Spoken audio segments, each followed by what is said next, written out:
You will hear a number of different recordings, and you will have to answer questions on what you hear. There will be time for you to read the instructions and questions, and you will have a chance to check your work. All the recordings will be played once only. The test is in 4 sections. At the end of the test, you will be given 10 minutes to transfer your answers to an answer sheet. Now turn to Section 1.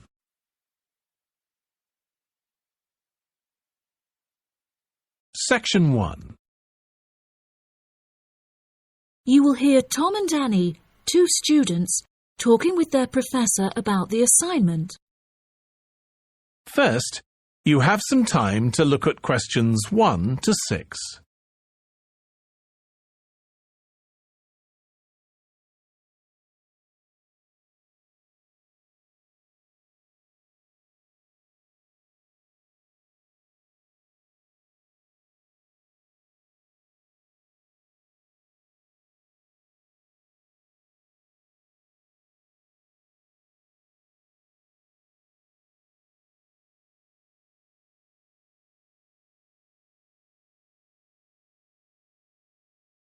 Professor Tomlinson, may Annie and I please quickly ask you a few questions about the reflective journal assignment? It's just that we're a bit confused as to what you want us to include and discuss. Yes, of course. What are you having trouble with? Well, everything really. To start with, what should be included first in the reflective journal? Perhaps suggestions from others? No. Firstly, you should include the study goals you set yourself at the beginning of the module. This section should have been discussed in some detail towards the beginning of the course by Professor May. You should be able to find her suggestions on the slides she has provided the class online. OK, thank you, Professor. Could I also trouble you to take a brief look at my bibliography and footnotes? I feel like they're missing something. Most of our friends' bibliographies are longer. Well, looking at this, Annie, I can see that you have used a wide range of resources, which shows that you have made effective use of communication technology. As far as I can tell, you need not make any changes to this, although you might want to double-check that your referencing complies with the Harvard referencing style regulations. Oh, I'm very surprised you've said that. Thank you. Now I can set my mind at ease. Tom, you said you wanted to ask the professor about the achievement section. Yes, Professor. In the assignment guidelines, we're asked to introduce and elaborate on our biggest achievement in the past, saying which skills we learned in the process and how these skills can be transferred to various different future careers. The only problem is that I don't know what my greatest achievement actually is. I've only ever worked as a waiter in a hotel restaurant during the summer holidays from university. If you worked as a waiter in a hotel restaurant, you're bound to have worked with other waiters as part of a team. Would you say that during your time as a waiter, you developed any leadership skills? Yes, well, I suppose I was asked to become the team leader of the food and beverage department, but that's hardly an achievement. You might not think so.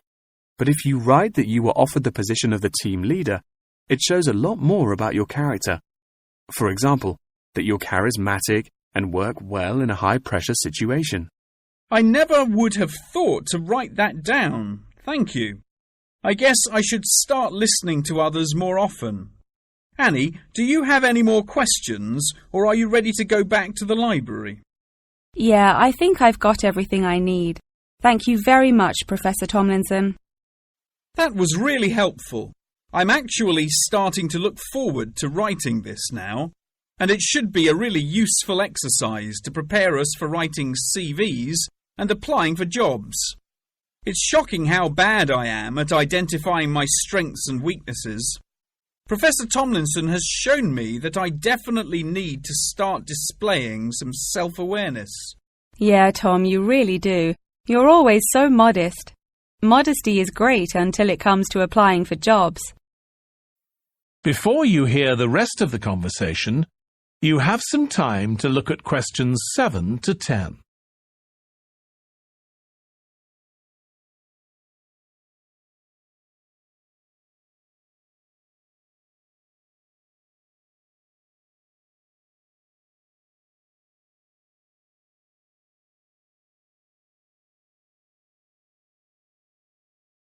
Now listen and answer questions 7 to 10. Oh no! I forgot to ask the professor about the section on identifying the skills gained through different activities. Do you remember? When it asks you, for example, whether writing an essay develops your study skills or your independent learning and so on. Oh goodness, we really should have asked him that. I've been having trouble with it too. It just seems like such a pointless task. What do you reckon the answers are? I think writing an essay might be a way of identifying and resolving a problem, because you have to state the problem in the introduction and then solve it. I'm not so sure about taking exams. I thought they were supposed to develop lots of different skill sets. If I really had to choose, I'd say that taking exams enables you to become more confident in yourself. Do you agree? Maybe. I really don't know either. What do you think about the last two? Making class notes and presentation notes? Oh, it's so difficult. I think making class notes has to be a way of becoming a more independent learner, because you yourself decide what the important information is and learn it. That reminds me, I find taking presentation notes is a disaster. The professors speak much too quickly, and I write much too slowly. That is the end of section 1. You now have half a minute to check your answers.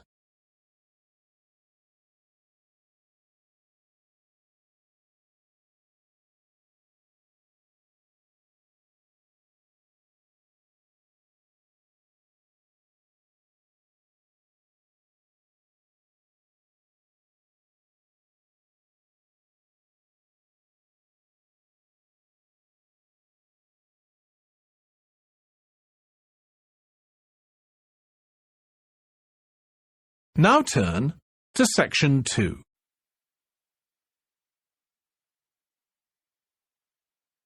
Section 2. You will hear a woman called Phoebe, who is training to be a teacher, talking to her tutor called Tony about research she has done in the school. First, you have some time to look at questions 11 to 15.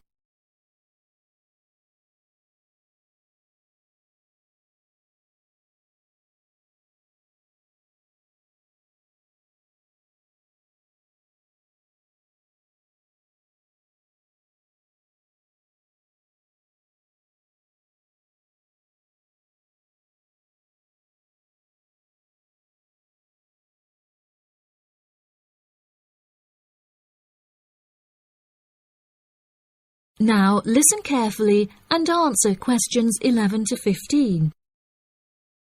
So, how did you get on with your school-based research, Phoebe? Well, it was exhausting, but really valuable. Good. What was the specific focus you chose? My title is Attitudes Towards Study Among 11 to 12-year-old Pupils. Right, and what made you choose that focus? Well, that's a bit difficult. Lots of my classmates decided on their focus really early on, mainly on the basis of what they thought would help in their future career, in their first years teaching. So that's what helped you decide? Actually, it was that I came across a book written by experienced teachers on student attitudes, and that motivated me to go for the topic. OK. So what were your research questions or issues? Well, I wanted to look at the ways students responded to different teachers, particularly focusing on whether very strict teachers made teenagers less motivated. And from your research, did you find that was true? No, not from what I saw, from my 5 days observation, talking to people and so forth. OK. We'll talk about the actual research methods in a moment, but before that, Can you briefly summarise what your most striking findings are? Well, what really amazed me was the significant gender differences. I didn't set out to focus on that, but I found that boys were much more positive about being at school. Girls were more impatient. They talked a lot about wanting to grow up and leave school. Very interesting. Yeah, it is. From doing the research, it was clear to me that you might start out to focus on one thing, but you pick up lots of unexpected insights. Right. Did you get any insights into teaching? Yes, certainly. I was doing a lot of observations of the way kids with very different abilities collaborate on certain tasks. You know, help each other. And I began to realise that the lessons were developing in really unexpected ways. So, what conclusion do you draw from that? Well, I know it's necessary for teachers to prepare lessons carefully, but it's great if they also allow lessons to go their own ways. Good point. Now, I'm really pleased to see you doing this. Analysing and drawing conclusions based on data. But surely this isn't proper data. Because it's derived from such small-scale research. Well, as long as you don't make grand claims for your findings, this data is entirely valid. I like the way you're already stepping back from the experience and thinking about what you've learned about research. Well done. But I know I could have done it better. As you become more experienced, you'll find ways to reduce the risk of difficulties. Okay. Before you hear the rest of the talk, you have some time to look at questions 16 to 20.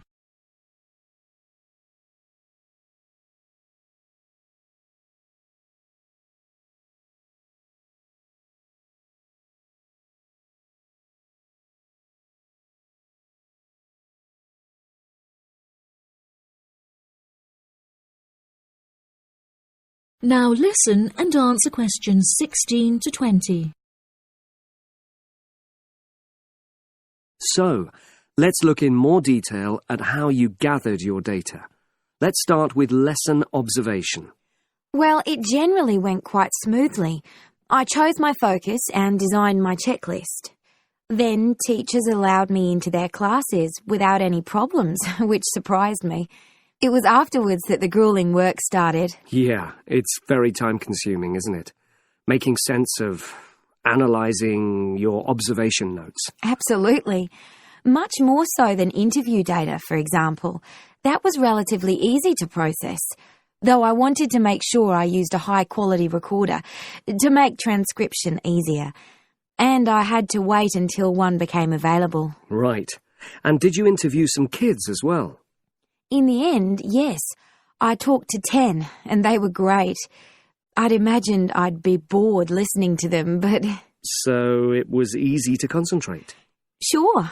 One of the teachers was a bit worried about the ethics, whether it was right to interview young pupils, and it took a while for him to agree to let me talk to 3 of the kids in his class, but he relented in the end. Good. What other methods did you use? I experimented with questionnaires, but I really regret that now.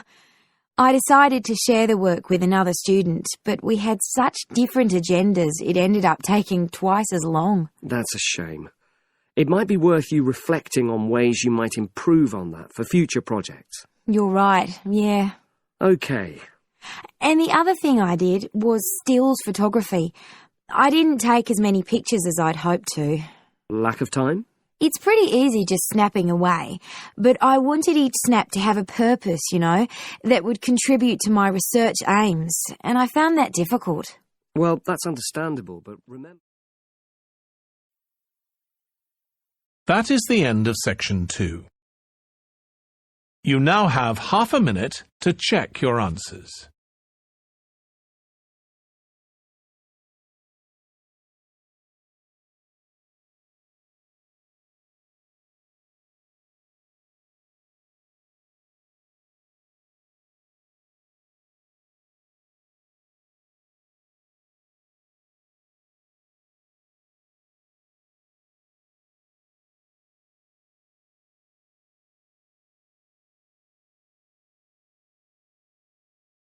Now turn to section 3.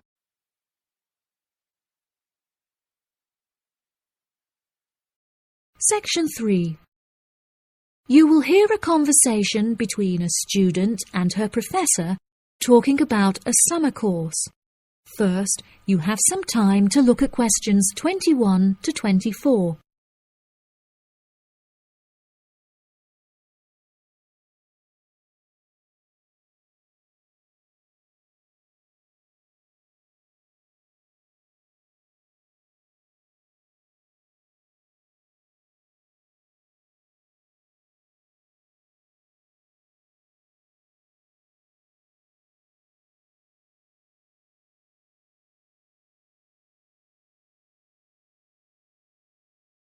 Now, listen carefully and answer questions 21 to 24. Hello, Mr. Thompson. May I speak to you for a minute? Of course. Please come in. I'm Alexandra Jones. I'm studying sustainability here at the university, and I heard about the summer course that you offer every year. I was considering joining the course and wanted to ask you some questions about it. Yes, of course. Please fire away. Has the course been effective in improving the environment? Yes, absolutely. We have seen great results. Last year we planted a small field of trees, and we have been measuring their oxygen outputs to see the benefits that they have provided to the environment. Since we were regulated by law last month, we are now able to hugely enhance our efforts. Our current goal is to introduce a lot more tree species to the plot so that we can establish a complex habitat and compare the benefits of each species. In order to do this, we need to get a lot more students involved in the project. So, I am very pleased to hear about your interest. Well, the project sounds fascinating. I would definitely like to be involved. Absolutely. Over the years, we have received funding from private investors and from selling shares. But the biggest improvement in our research came from a government fund that we received in the first year. This has greatly improved the organisation, and we have since won prizes for our research. Wow, how impressive! Yes, it is of the utmost importance to our organisation that we find a way to repair the terrible damage that has been done to the environment by the human species.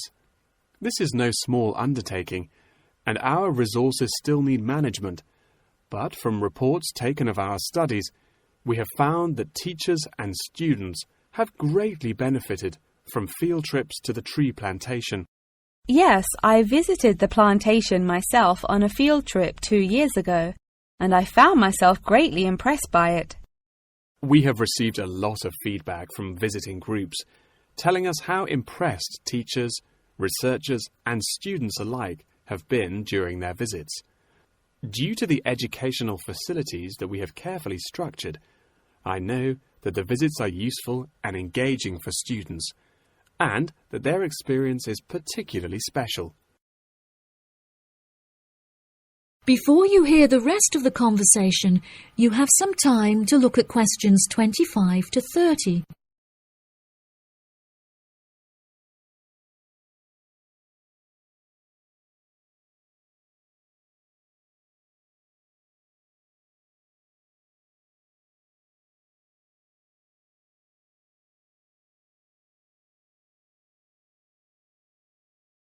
Now listen and answer questions 25 to 30. So, what is the particular focus of the organisation and the reports that it provides? I am personally very interested in soil erosion, so I knew that I definitely wanted to focus some of the report on this area. Before I set up the organisation, I looked up information on what areas were currently being researched, and I found that there were already studies into air pollution and water pollution. I obviously wanted to find a unique area to research, and so these were no good. I was tempted to look into the background of overgrazing, but the impacts of forest exploitation are far more devastating, and very little research has been carried out on this subject. So I decided that this should also form some focus for the report. Yes, that makes sense. what have you found to be the greatest benefits of the activities carried out by the organisation? I have found that the greatest benefits are not the ones that anyone can learn from a book, like how to collect data, but more importantly are life lessons that one can gain only from experience. Students who have partaken in the summer course have massively enhanced their confidence, which will prove invaluable for the rest of their lifetime. The people who partake in the summer course already know the importance of environmental protection, so it is not important that we spend time teaching them this. Students instead benefit from learning the importance of punctuality, as each day they have to wake up early to make sure that they are not late for their practical experience sessions. If I decide to attend the summer course, what will I be doing for the rest of the time when no activities are going on? Well, we unfortunately don't yet have a library on site, so you would be unable to read reference books, although you are obviously welcome to bring some books of your own with you. We offer a range of fun hobbies, such as games and painting, for students to participate in outside of their classes, so you could participate in one of these activities. We do not offer tutorials outside of the scheduled classes. However, you are free to interview teachers and ask them any questions you may have about the research. Well, the course sounds fantastic. I would definitely like to participate during the summer. Thank you so much for your help. No problem at all. Here is a form with all of the details. I look forward to seeing you there. That is the end of section 3. You now have half a minute to check your answers.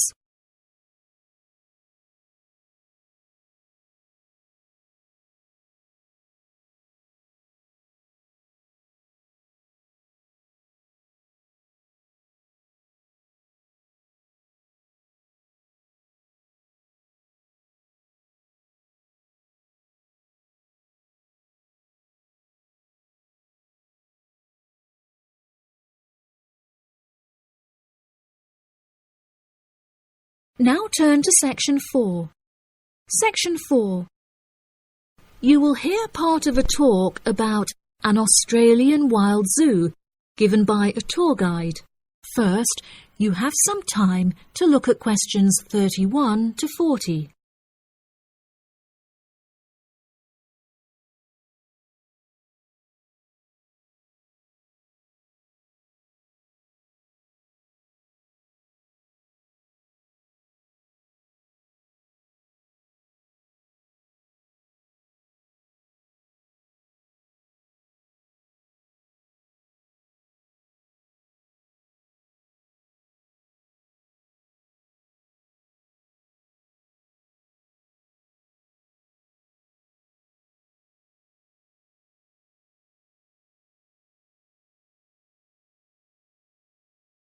Now listen carefully and answer questions 31 to 40. Good morning, everybody, and welcome to the Australian Wild Zoo. I would like to start by introducing you to the new features that we have added to our zoo in the recent renovation. Being the only zoo in the area, we receive thousands of visitors a year. We found that this huge footfall was too demanding for the facilities that we were able to provide, and so we decided to expand ourselves in order to give every visitor a brilliant and exciting experience. We initially intended to build a new dog walking area. However, we felt that the zoo should cater only to exotic animals. During our previous renovation, we expanded the exhibition centre, and so we felt that this time the zoo would benefit most from introducing a new batch of animals, so visitors can now see a whole range of new additions at the Australian Wild Zoo, including lions and bears. With this huge improvement to our facilities, we also found it necessary to change our regulations, which we put into action in June.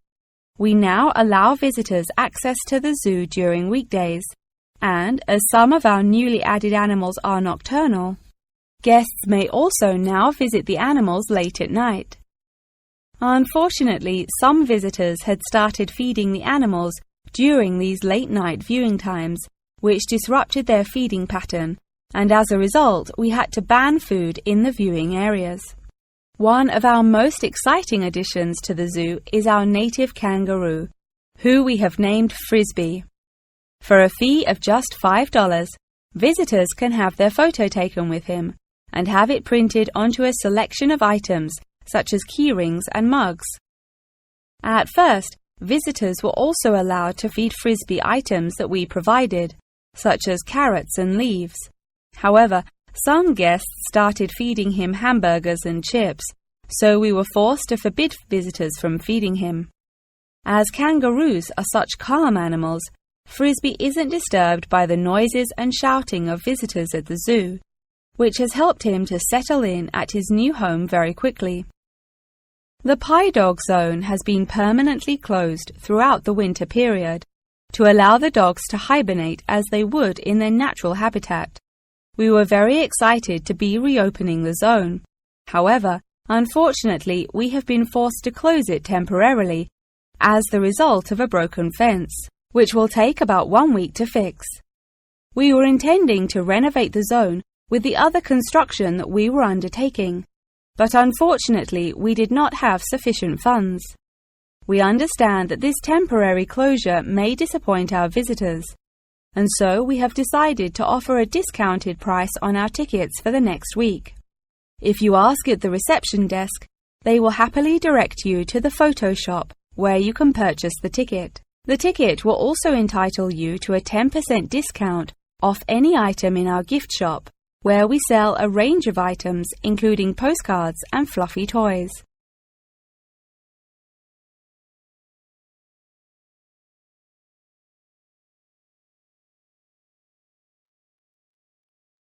Come in, Russ. Thank you. Now, you wanted to consult me about your class presentation on nanotechnology. You were due to give it next week, aren't you? That's right, and I'm really struggling.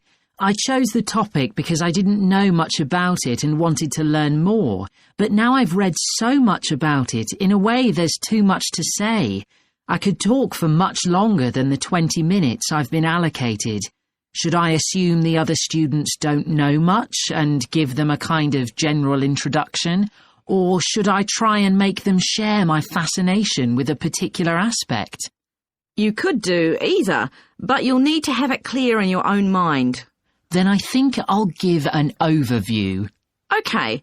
Now, one way of approaching this is to work through developments in chronological order. On the other hand, you could talk about the numerous ways that nanotechnology is being applied. You mean things like thin films on camera displays to make them water repellent and additives to make motorcycle helmets stronger and lighter? Exactly. Or another way would be to focus on its impact in one particular area, say medicine or space exploration. That would make it easier to focus. Perhaps I should do that. I think that would be a good idea. Right. How important is it to include slides in the presentation? They aren't essential by any means, and there's a danger of tailoring what you say to fit whatever slides you can find. While it can be good to include slides, you could end up spending too long looking for suitable ones. You might find it better to leave them out. I see. Another thing I was wondering about was how to start.